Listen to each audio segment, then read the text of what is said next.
will never allow the forces of darkness, the birds of night, the predators on the freedom of the ordinary man to take society to ransom. We will take strict action against the wrongdoers. People of Bengal have suffered enough. No more of the suffering. People have a right for peaceful living. That right will certainly be established at any cost. Yes, the forces of evil will certainly be contained, destroyed. This is going to be the final solution to this destructive trend which is benumbing society. We are with the people of Bengal. In this, there is no discrimination, there is no difference of opinion. We are all united to curb this trend and assure the people that they can enjoy freedom, peace, and intimidation and violence in politics will be eradicated once and for all. नमस्कार, स्वागत है आपका हमारे channel पर। मैं हूं आपके साथ शेरिन। पश्चिम बंगाल के हुगली का जायजा लेने पहुंचे हैं राज्यपाल सीवी आनंद। तो वहीं दूसरी तरफ बंगाल में लगातार 6 दिनों से हो रही हिंसा को लेकर भारतीय जनता पार्टी ने ममता बनर्जी की सरकार पर साधा है निशाना। दरअसल आपके लिए बता दें कि 30 तारीख यानी कि रामनवमी के मौके से लेकर अभी तक पश्चिम बंगाल में हिंसा जो है वो कम होने का नाम नहीं ले रही है। और कल ही पश्चिम बंगाल के हुगली यानी कि शिवरी के स्टेशन के बाहर पत्थरबाजी हुई है और उसी पूरे मामले का जायजा लेने के लिए पहुंचे हैं राज्यपाल। तो वहीं दूसरी तरफ पुलिस प्रशासन से ली जा रही है पूरे इलाके की जानकारी और कई जगहों पर लगाई गई है धारा 144।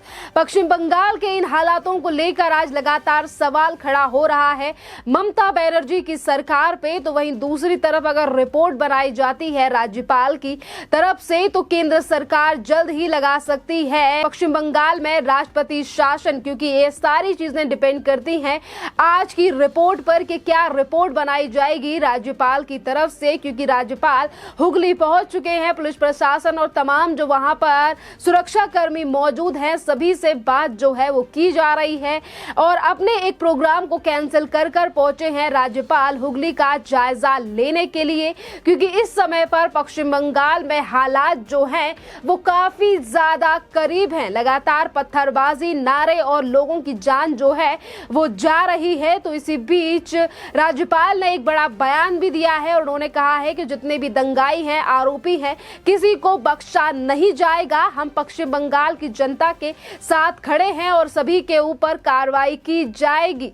जिस तरीके से ममता बनर्जी पश्चिम बंगाल के हालात संभालने में पूरी तरीके से असमर्थ दिखाई दे रही हैं और जिस तरीके से वो बयानबाजी कर रही हैं, एक तरफ ममता बनर्जी के कई ऐसे बयान जिनको लेकर पश्चिम बंगाल में हिंसा भी बढ़ती हुई नजर आ रही है, तो वहीं दूसरी तरफ पश्चिम बंगाल में तमाम लोग खो रहे हैं अपनी जान। और ये पहली बार नहीं है, 2021 से लेकर 2022 कई बार इस तरीके से, चाहे लक्ष्मी पूजा हो या रामनवमी के मौके पर, कई बार हिंसा जो है वो पश्चिम बंगाल में देखी गई है। और आज इन्हीं तमाम मुद्दों को लेकर एक समस्या जो है वो ममता बनर्जी के सामने खड़ी होती ये दिखाई दे रही है कि ममता बनर्जी का पुलिस प्रशासन, जिसके बाद वो और भी ज्यादा सिक्योरिटी की मांग केंद्र सरकार से नहीं कर रही हैं और यही पुलिस प्रशासन के होते हुए भी पश्चिम बंगाल में कई जगहों पर आगजनी हो रही है, पत्थरबाजी की जा रही है और इन्हीं तमाम चीजों के चलते कई ट्रेनें भी रद्द कर दी गई हैं पश्चिम बंगाल के इस रूट से जाने वाली।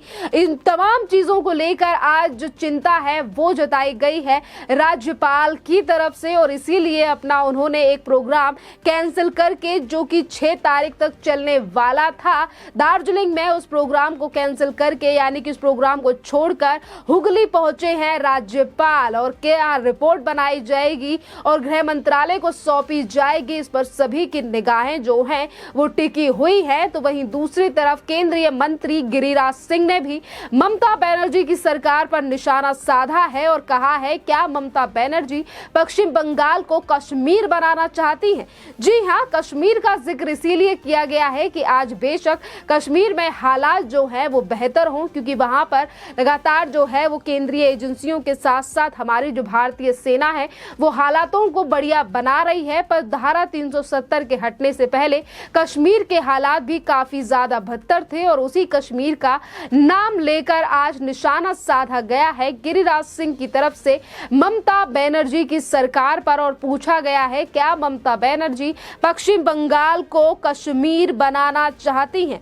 देखना अहम रहेगा कि इस पूरे मामले को लेकर ममता बनर्जी की क्या बयान जो है वो सामने आएंगे, क्योंकि अगर हम गुंडे माफियाओं की बात करें या फिर उन आरोपियों की बात करें जिसमें 7 मुसलमान हैं और 30 से ज्यादा हिंदू हैं, जिस तरीके की चीजें जो लोग घायल हुए हैं, लगातार जो संख्या है वो बढ़ती जा रही है, तो ये भी कहा जा रहा है कि सिर्फ राजनीति धर्म को लेकर या फिर जो हिंसा है वो धर्म को लेकर की जा रही है। तो वहीं दूसरी तरफ ममता बनर्जी का वो बयान जिस पर ममता बनर्जी ने कहा कि ये मुसलमानों ने नहीं किया है क्योंकि उनका जो है वो त्योहार चल रहा है, एक विशेष समुदाय के जो है वो त्योहार चल रहा है, इसीलिए वो अभी रमजान के दिनों में इस तरीके की चीजें नहीं कर सकते हैं। तो इसके कारण भी तमाम जो हिंसा और तमाम जो लोग हैं वो ममता बनर्जी सरकार से गुस्साए नजर आ रहे हैं इस बयान को लेकर कि ममता बनर्जी अपनी वोट यानी कि अपनी वोटों के चलते किस तरीके से बयानबाजी जो है वो कर रही हैं और ध्रुवीकरण की राजनीति और 2024 के चुनावों में वोट पाने के लिए ममता बनर्जी इस तरीके से बयानबाजी कर रही हैं अपने विशेष समुदाय के वोट को ना खिसकने से और उसे बचाने का प्रयास लगातार ममता बनर्जी की तरफ से किया जा रहा है। जहां एक तरफ अब देखना अहम रहेगा कि राज्यपाल की तरफ से क्या रिपोर्ट बनाई जाएगी। गृह मंत्री अमित शाह की तरफ से भी अभी 3 दिन पहले पश्चिम बंगाल के राज्यपाल को फोन करके जायजा और हालात पूछे गए थे पश्चिम बंगाल के, और उसके बाद आज वो जायजा लेने के लिए मजबूर हो चुके हैं और ये पहली बार नहीं है। इससे पहले भी हमने राज्यपाल और राज्य की सरकार यानी कि ममता सरकार के बीच में काफी बार हिंसाओं को लेकर तनातनी देखी है। इससे पहले पश्चिम बंगाल के राज्यपाल जगदीप धनखड़ हुआ करते थे और तब भी दोनों के बीच में इसी तरीके से तनातनी दिखाई दी। जब नंदीग्राम से लेकर आसनसोल में भी इसी तरीके के हंगामे और हिंसा देखी गई थी, तो तब भी राज्यपाल जगदीप धनखड़ इन तमाम चीजों का जायजा लेने के लिए पहुंचे थे और वहीं पर ममता बनर्जी के कुछ कार्यकर्ताओं ने दिखाए थे उनके लिए काले झंडे।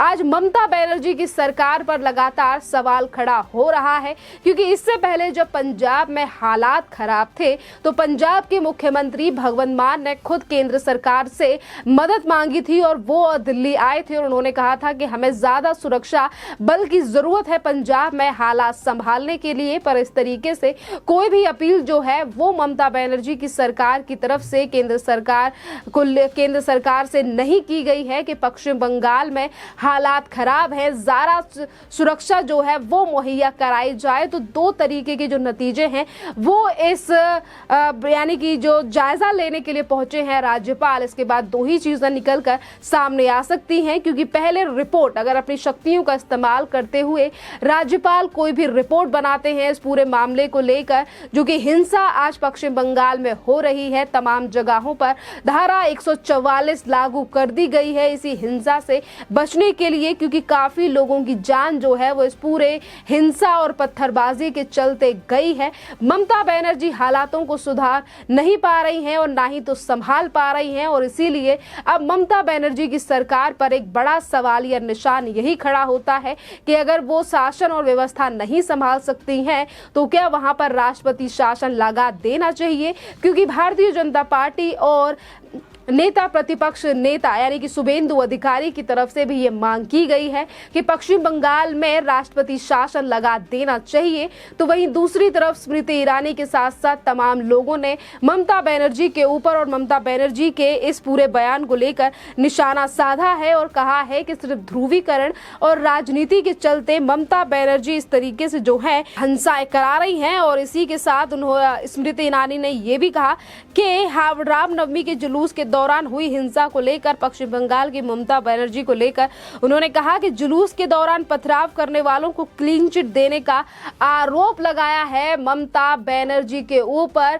कि जिन लोगों ने रामनवमी के टाइम पर जो यात्रा निकल रही थी जिस पर पत्थरबाजी की, आखिरकार ममता बनर्जी की सरकार की तरफ से उन तमाम आरोपी दंगाइयों को क्लीन चिट क्यों दी गई है। अगर हम आरोपियों को लेकर बात करें तो ये पहली बार नहीं है कि ममता बनर्जी के ऊपर पर ये आरोप लगे हों। इससे पहले भी नंदीग्राम की हिंसा में ही ममता बनर्जी सरकार के ऊपर कई आरोप लग चुके हैं कि किस तरीके से सिर्फ एक विशेष समुदाय के वोट को बचाने के लिए ममता बनर्जी सिर्फ किस तरीके से धर्म को लेकर टारगेट करती हैं।